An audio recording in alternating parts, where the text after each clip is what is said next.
Siema. Siema, siema. Witam, Bartek z tej strony. Kolejny sobotni film.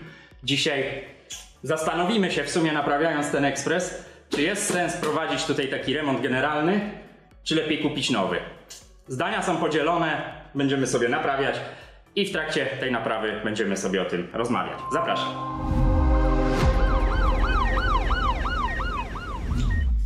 Słuchajcie, DeLonghi Cappuccino, ten ekspres nowy kosztuje około tam 1900 zł, powiedzmy, tak jak sprawdzałem.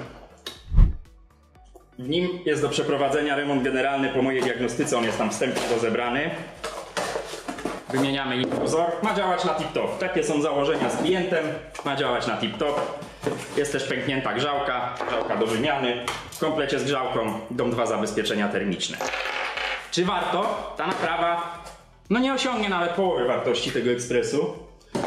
I tu pytanie do was, co o tym sądzicie? Ja uważam, że warto, bo nowy kosztuje prawie 2000. Jasne, często widz słyszy argument, używany można kupić za 500, za 700, za 800, za 900 zł różnie. Tylko kupując używany ekspres musicie zawierzyć temu, co jest napisane w opisie tego ekspresu, a wierzcie mi, cuda widziałem. Słuchajcie, do roboty. Nie ma na co czekać, roboty trochę jest. Tu mamy wszystkie elementy dzbanka łącznie z wylewką gorącej wody. Wszystko na bok, nowe części na razie na bok. I słuchajcie, ważna rzecz. Mamy partnera kanału. Tu go postawmy. Nie widać. Naprawiaj, nie wyrzucaj. Fajna idea, firma Nord.pl. Bardzo mi miło. Nawiązaliśmy współpracę. Także wszystkie linki macie w opisie filmu. Zapraszam, zajrzyjcie. Firma Nord, firma sprzedająca części. Możecie sobie sprawdzić www.nord.pl. Miło mi. Postawimy tu, gdzie słuszne miejsce, przy bardzo dobrej kawie i jedziemy z ekspresem.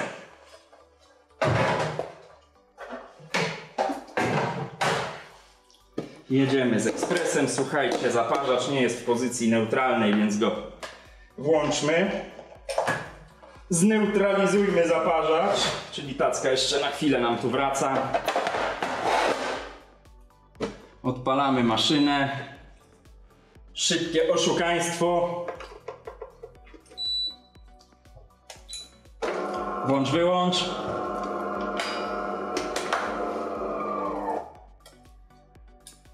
No dawaj gościu, dawaj, nie ma czasu. Robota jest. Dobra, zaparkowany. Tacka out. Zaparzacz wygląda jak wygląda. Nie wnikamy na razie. Z tego co pamiętam, ja ten ekspres rozkręciłem. Tak jest. Obieramy gościa.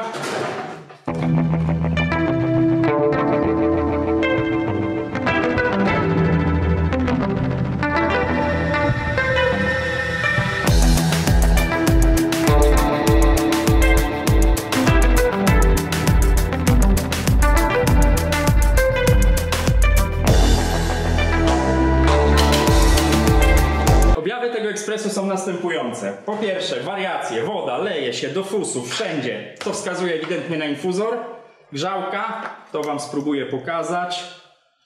Już źle wygląda na pierwszy rzut oka, ale jak sobie spojrzycie dokładnie tu jest dziura. Syczy tędy. Tu też już widać, coś kwitnie. No generalnie do wymiany nie ma tutaj co dywagować. Trzeba ją wymienić. Więc od razu się za nią bierzemy.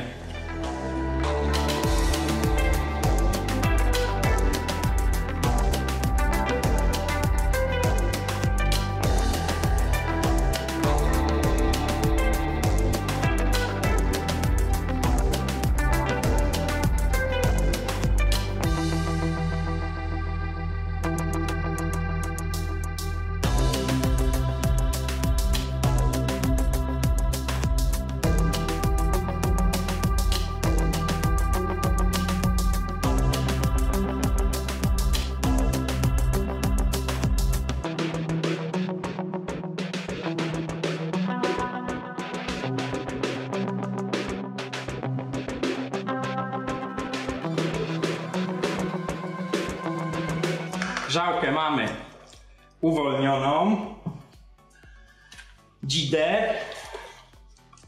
Jeszcze wypnijmy ten wężyk, żeby ją tu całkowicie poluzować. Ona nam sobie spadła. Ją na razie zostawiamy, z niej się trochę tu poleje. Ale słuchajcie, teraz jedziemy od razu z infuzorem. Do grzałki wrócimy. Odkręcamy sobie ekran, żeby dostać się do infuzorę, cykorę. Ciekaw jestem waszej opinii. Co sądzicie o takich naprawach bliskich wartości połowy ekspresu? Bo ja uważam, że jednak jeżeli tylko ten ekspres spełnia nasze wymagania, a no ma wszystko co potrzeba, czyli ma spienianie automatyczne, nic się tu w technologii DeLonghi nie zmieniło. Wszystko jest tak jak było, są nowocześniejsze ekrany, są nowocześniejsze panele, ładniejszy wygląd, ale poza tym cały system zaparzania, winda, zaparzacz, wszystko jest identyko, więc czy warto wchodzić w nowy sprzęt? Czy ten nowy sprzęt nie jest gorszej jakości? No właśnie, cały czas będę ponawiał pytanie do was. Napiszcie w komentarzu, co o tym sądzicie, bo no ja mam swoje przemyślenia, ale też nie chcę wam sugerować. Ja generalnie wiecie, że uważam, że warto. Za takie pieniądze pół ekspresu dostajemy nowe, a z nowymi, jak jest, sami wiecie.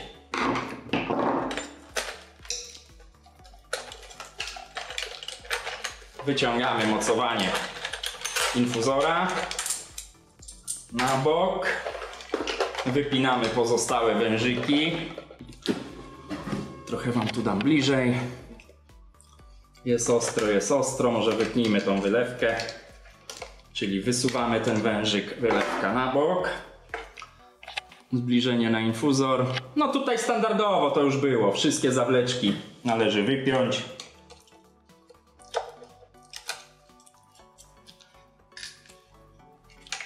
To mamy.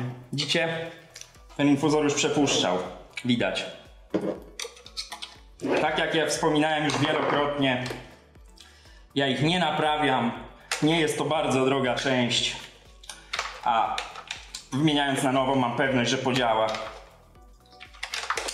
Więc ja to robię tak.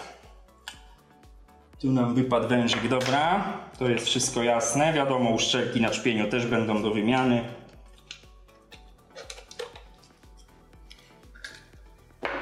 To mamy. To jeszcze musimy wykręcić tu wkręty. Jeden.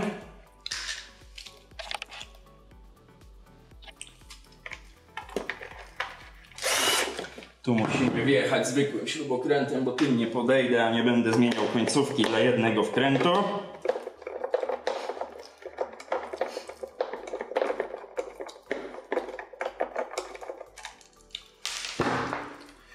Gdzie lecisz? No i co? I wyciągamy infuzora. Jeszcze ten wężyk możemy sobie wyciągnąć. To.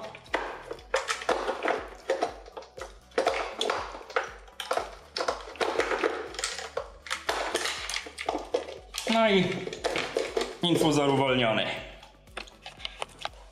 Infuzor uwolniony.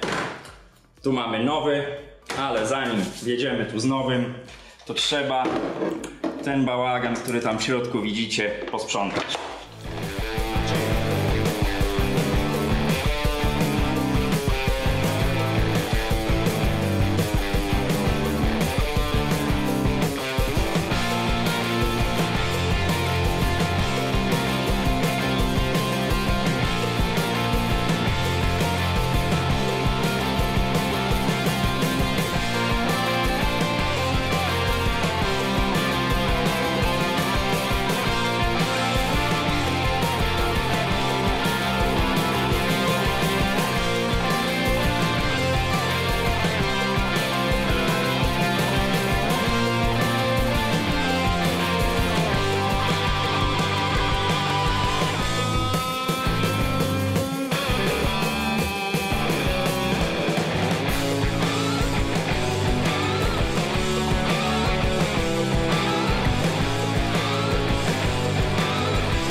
co? Wężyk ten też mamy za krótki. Trzeba coś dobrać. Nie wiem, czasami przychodzą z takim krótkim wężykiem, nie wiem z czego to wynika. Mamy to. Dotnijmy sobie do odpowiedniej długości.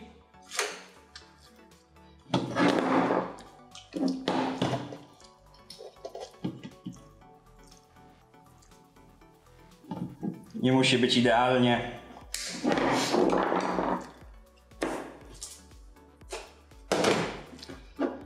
To do śmiecia. I co, słuchajcie? Wyciągamy tego kruciaka. Teraz nałożenie tego nie należy do prostych. Trzeba mieć przede wszystkim pensetkę. No i co? Trzeba go tu teraz wsadzić. Nie jest to proste. Nawet nie mam wam jak tego pokazać. Bo tutaj się zaczyna precyzyjna robota.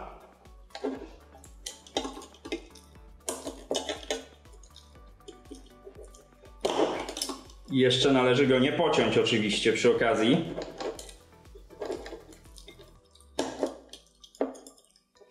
No. I tak to pomału naciągamy go tu na końcówę. Siedzi. I zakładamy z powrotem infuzor.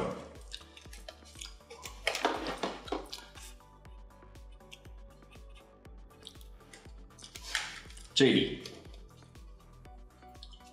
ten wąż, który wymieniliśmy, jak tylko go uda się złapać, jedziemy z nim tu.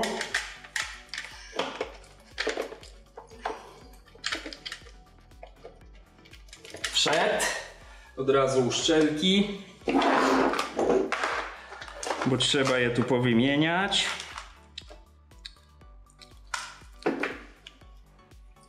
Ten wężyk, który zawsze ciężko wchodzi. Tu jeszcze widzę jakiś brudek. Sprawdźmy, co to jest.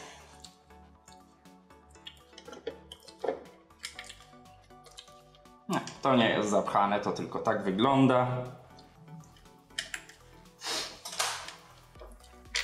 Gdzie już ta uszczelka sfrunęła? Co za złośliwa uszczelka. Bierzemy następną. Znajdzie się. Nakładamy. Smarujemy.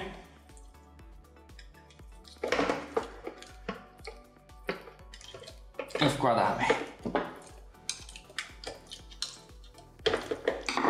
Zawleczki.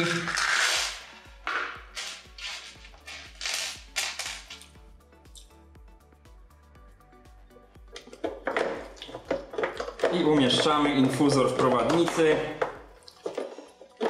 Tu trzeba trochę podygać, pogibać, aż nam wejdzie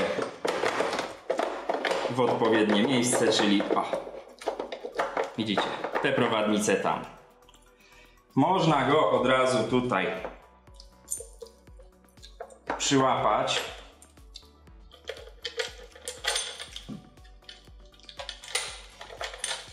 Będzie nam się trzymał.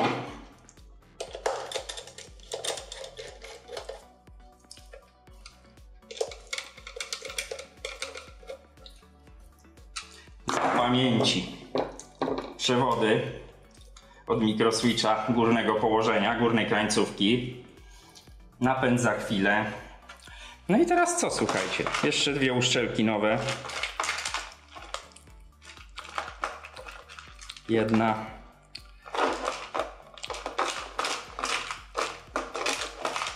I poszukiwana druga. I po kolei. Nie widzę, co robię, ale może trafię.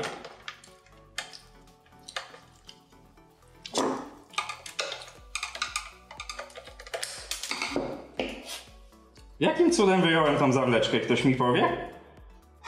Dobre. Dobre. Wyskoczyła sama. Skoczy z powrotem. To nam idzie. tu przez prowadnicę. Teraz potrzebujemy tego, ja to nazywam antyłamak.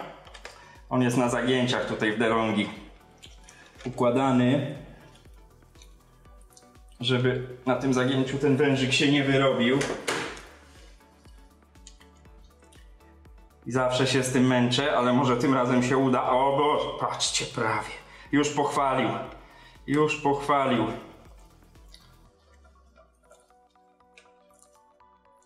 Mamy to. Uszczelka. I do dziury.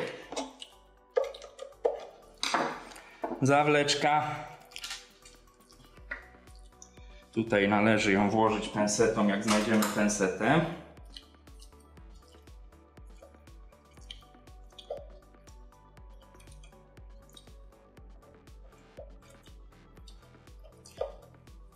Widzicie na filmach, że ciągle DeLonghi, ciągle, no Nivony jakiś czas nie było, ciągle DeLonghi. Ciągle co jeszcze tam pisaliście? Słuchajcie, u mnie scenariusze piszę życie serwisowe.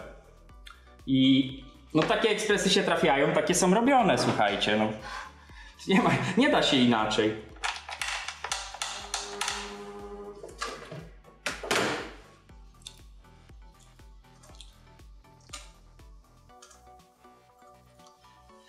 Telefon odebrany, lecimy dalej.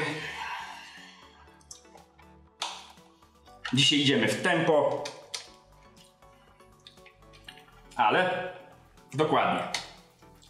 A to nie tą stroną jednak, matko, jakie mam łapy czyste, zobaczcie, jaka to praca. Ciężka. Dobra, ostatni wężyk. Wciskamy gościa.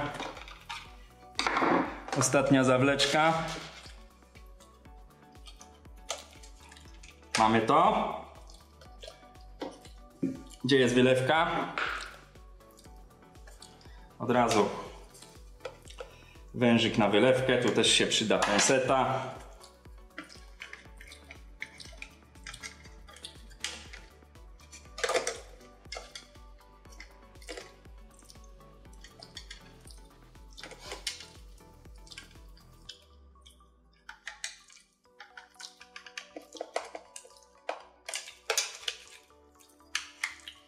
Weszło.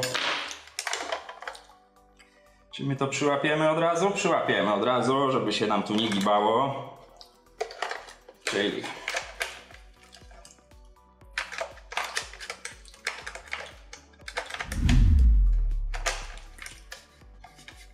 przykręcamy, tylko dół.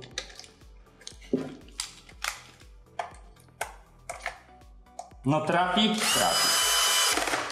Raz i dwa. I oczywiście, żeby nie zapomnieć, tutaj te dwa wkręty od infuzora też muszą wjechać.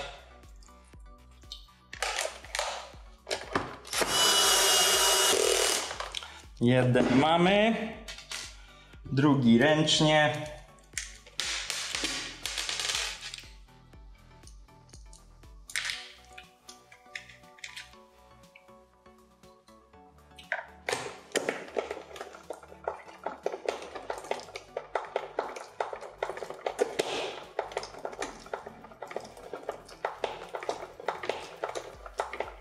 Z wyczuciem, żeby łba nie ukręcić. Infuzor wymieniony. Infuzor, słuchajcie, wymieniony. Tu mamy końcówkę grzałki jedną. Tu mamy drugą. To bierzemy się za grzałkę.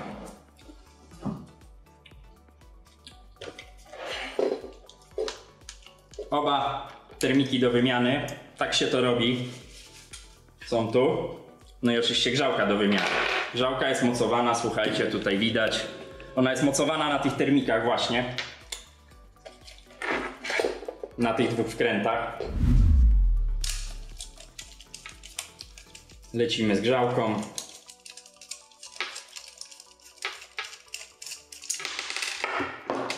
Jedna śrubka. Tu jest jeszcze podkładka. Zaraz nam wypadnie.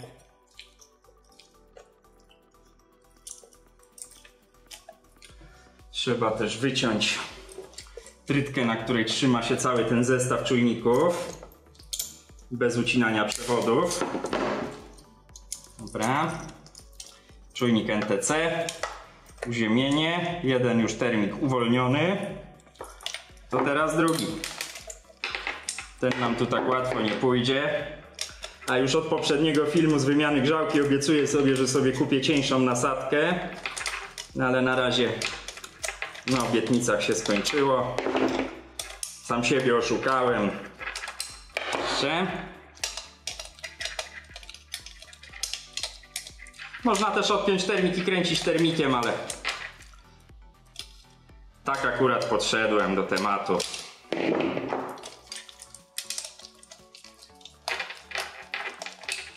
Jeszcze nie idzie.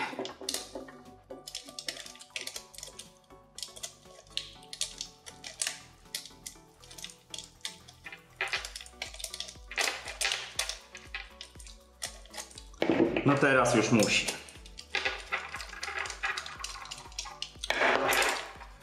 Drugi wkręt.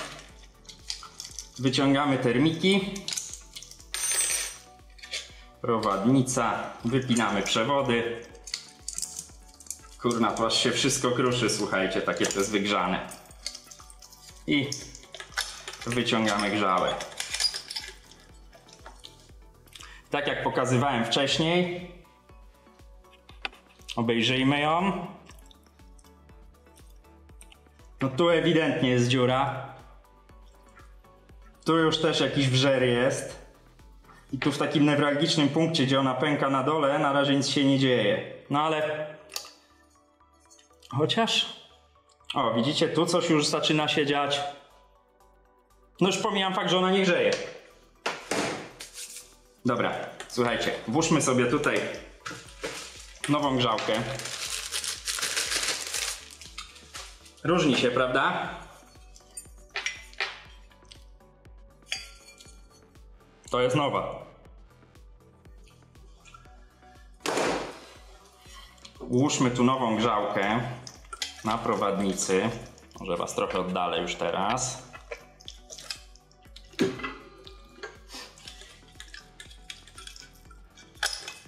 Odwrotnie. No i ona nam idzie tak. I teraz ten przewód był z tej strony. Tu nam powypadały podkładki, trzeba je zebrać. A gdzie jest druga? A druga jest na termiku, ok. Tu trochę porządku. Teraz tak, grzałka, niech sobie na razie może nawet ją wyjmę. Bo teraz lecimy z termikami, słuchajcie.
i nalewamy wody.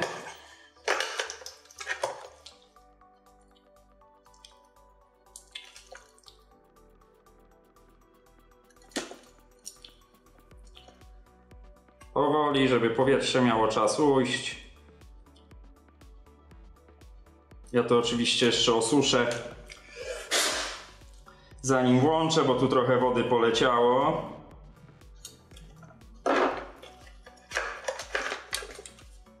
Można postukać, ależ mam łapy brudne.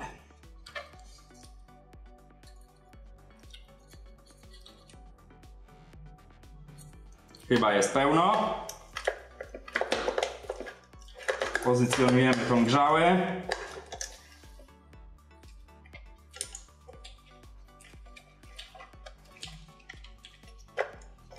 Można ją od razu przyłapać, słuchajcie.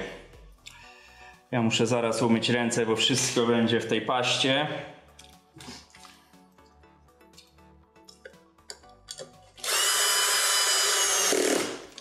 Trzyma się. Teraz trzeba uwolnić nakrętkę.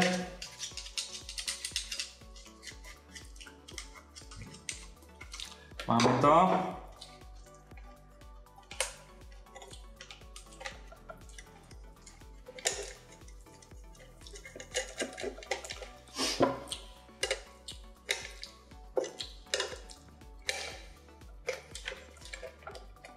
Dobra, siedzi. Strzykawkę z daleka, żeby sobie nie zrobić zastrzyku niechcący. Drugi wkręt.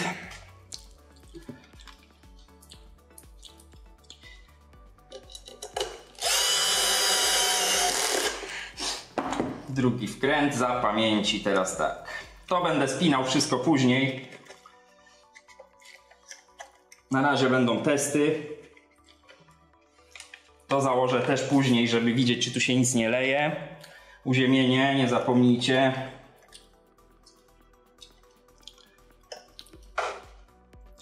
Z podkładką, jeśli jest.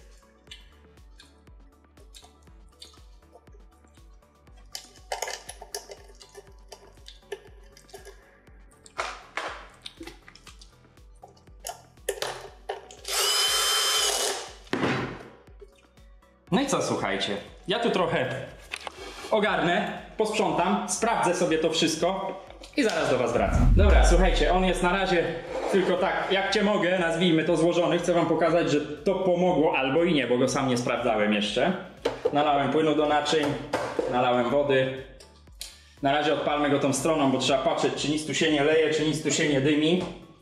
Także ręka na wtyczce w pogotowiu. I obserwujemy.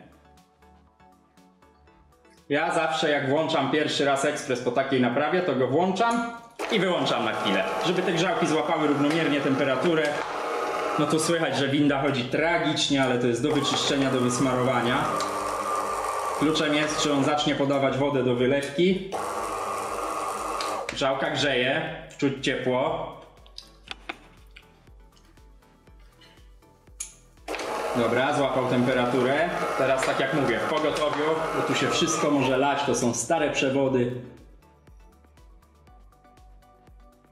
Słyszę jakieś dźwięki. Słyszałem jakieś parowanie, ale to chyba coś było po prostu mokre. Słuchajcie, woda leci. Więc znak jest dobry, bo tego efektu nie było. Teraz kluczem jest, czy te wężyki na grzałce są sztywne. Szczelne, sztywne. Sztywne są na pewno. Kończę płukanie.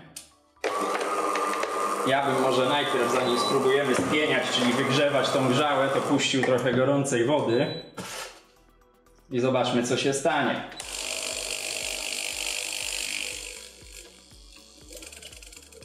Zapchane jest gniazdo albo elektrozawór. Tak, elektrozawór jest zapchany. Dobra, słuchajcie, w takim razie ja go odkamieniam i wracam do was po odkamienianiu. Mała tylko wstawka dla was. W trakcie odkamieniania jeszcze musiałem rozebrać ten dolny elektrozawór. Okazało się, że wężyk jest zakitowany kamieniem. Przepchnąłem, w tej chwili ekspres jest w trakcie odkamieniania, tu jest podłożony ręcznik, bo co? Bo oczywiście trzeba będzie uszczelnić ten kanał zwrotny, kanał spustowy z elektrozaworu spustowego, bo tu wszędzie dookoła płynie woda, ale to było już 2 razy, było na live, także odkamieniam dalej, wracam do Was, jak się ekspres skończy odkamieniać. No i dobra, słuchajcie, ekspres się odkamienił, na pewno mamy do obklejenia, tak jak mówiłem, do uszczelnienia ten kanał spustowy, bo no tu się leje. Wymieniłem uszczelki na czpieniu. W trakcie jeszcze, jak zacząłem odkamienianie, wyczyściłem oba te elektrozawory. O górnym oczywiście zapomniałem przy wymianie grzałki. Ten wyszedł później. No to co? Robimy kawę, spieniamy mleko. Jeszcze tu zajrzę do dzbanka, w jakim on jest w stanie. No, słuchajcie, trzeba to psiknąć od razu. Tu można napsikać, wyczyści się podczas spieniania. No nie może być takie brudne. Później oczywiście do dopracowania. Nic tutaj się nie leje z rzeczy, które były robione. Infuzor działa, tutaj wszystko jest szczelne poza tym odpływem. Więc final test. Ciekawe, czy wyjdzie. Zacznijmy od mleka, czyli 2 razy przycisk cappuccino w tym modelu należy wcisnąć. Dobrze mówię, ten ekran ledwo widać w tym świetle, no ale zobaczmy.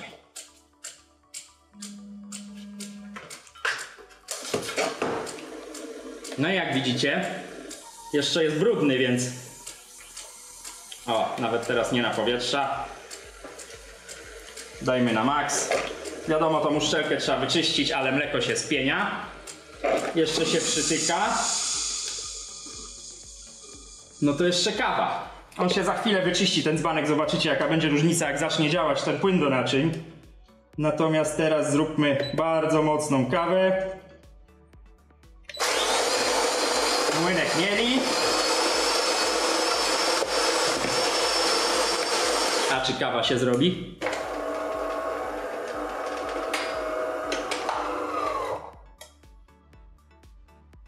Tego się dowiemy za chwilę. Docisnął. No i teraz podsumowując, jeszcze raz spienię to mleko, dajcie mi chwilę. Dobra, kawka wychodzi super, widać, że tu całe ciśnienie idzie w kawę. A jeszcze ta piana. Dawaj! Nie cappuccino, nie wcisnąłem 2 razy.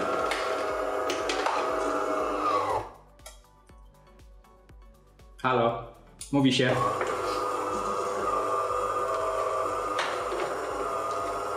Musicie dosyć szybko wcisnąć 2 razy cappuccino. W nowszych ekspresach podobno już nie ma tej opcji. Ciepłe mleko.